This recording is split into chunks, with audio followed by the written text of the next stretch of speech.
Hi, I'm Licensed Battlefield Guide Therese Orr, and I'm here today to tell you about First Sergeant Patrick Farrington of the 82nd New York Infantry. Patrick was born in Ireland, immigrated to the United States in 1850 with his family, just at the end of the potato famine, and they settled in the City Hall Place section of Lower Manhattan. Patrick went to public schools in New York City so he could read and write. He was a brass molder at the time of the Civil War, and when Abraham Lincoln called for volunteers, Patrick was ready to sign up. Got a little problem though. He's only 17, and in order to carry a rifle in the Civil War, you had to be at least 18 years old. So he asked his father for permission to go off to war. His father, Thomas, he was a government clerk, and he went to his local politician and said, "What do you think about this war? Is it safe to let my son Pat go off?" And the politician said, "Hey, I don't think this is going to last too long, perhaps a year at the most. He should be fine. And if you can't trust a politician, who can you trust?" So he gives us permission, and on May 21st, 1861, Patrick enlists in the Army, and he will end up being assigned to the 2nd New York State Militia. Ends up in Washington, D.C., as so many of the soldiers who fought in the East will start out. And then he goes off to battle. And for those of you who are familiar with the Civil War, name some of these battles he was involved in. First Bull Run, Ball's Bluff, Peninsula Campaign, Fair Oaks, Antietam, Fredericksburg, Chancellorsville, and finally here at Gettysburg. He was a prolific letter writer, sent numerous letters home, and in many of those letters he will chastise his father and his sister, to whom he wrote the letters, that they weren't writing back to him often enough. He gets very discouraged about it, especially when other soldiers are receiving letters from home. 44 of those letters have survived, passed down through the generations. We know there had to have been more, perhaps kept by someone to whom they were lent at some point in time, because there's very little information in any of those surviving letters about these battles that he was involved with. But he did write home often. In one of his early letters home after the war began, he said he's well contented with Army life, and if it wasn't for his family, he might never come home. He says, "I like a soldier's life better than any life I have ever seen." He'll talk about furloughs. Early on in the war, he's expecting a furlough to be able to come back home, but as the months turn into a year and 1 year turns into 2 years, he is discouraged that he will ever make it home. But he is expecting by May of 1863 to go home, for his term of service to be up. But for Patrick and those enlisted men of the 2nd New York State Militia that will eventually be designated the 82nd New York Infantry, they believe they're a 2-year enlistment.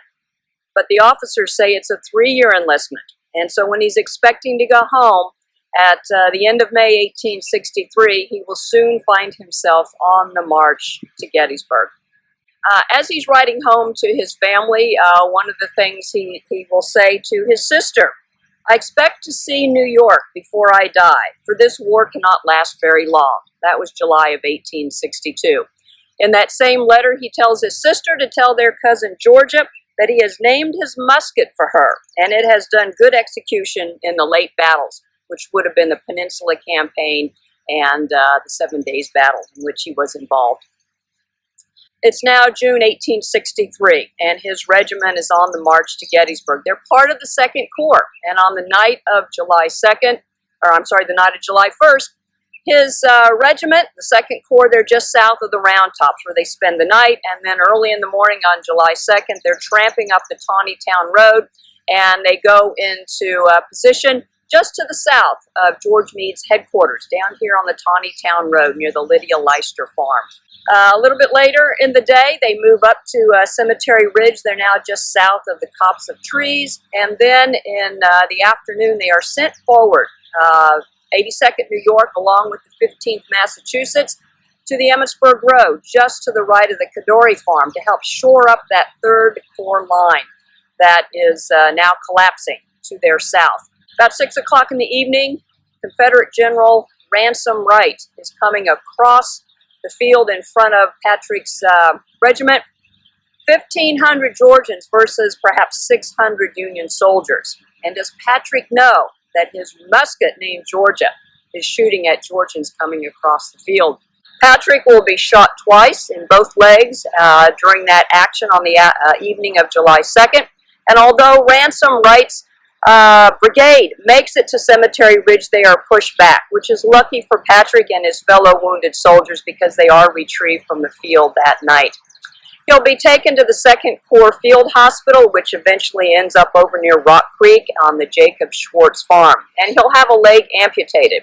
Amazingly, his father makes it from New York City to Gettysburg, finds Patrick in that field hospital, and is able to see him. And then he goes back home and tells the family Patrick's doing well. He's had a leg amputated, and he's doing well.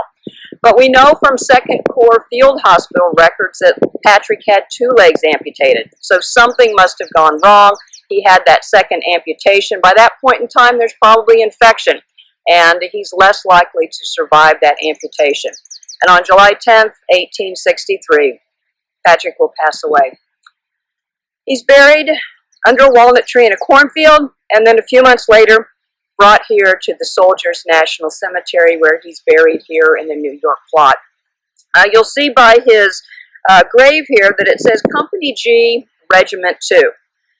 Patrick and his fellow 2nd New York State Militia soldiers always thought of themselves as the 2nd New York, not the 82nd New York. Patrick's letters that survived were passed down through the generations.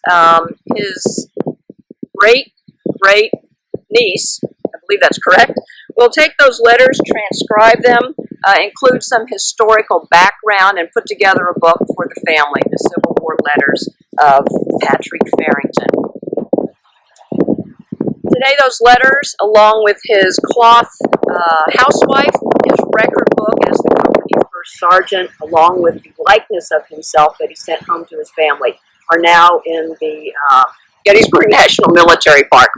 And perhaps someday they'll be on display there instead of just preserved for history. Luckily for Patrick, his family knows where he's buried. He is the 3rd great uncle of my husband.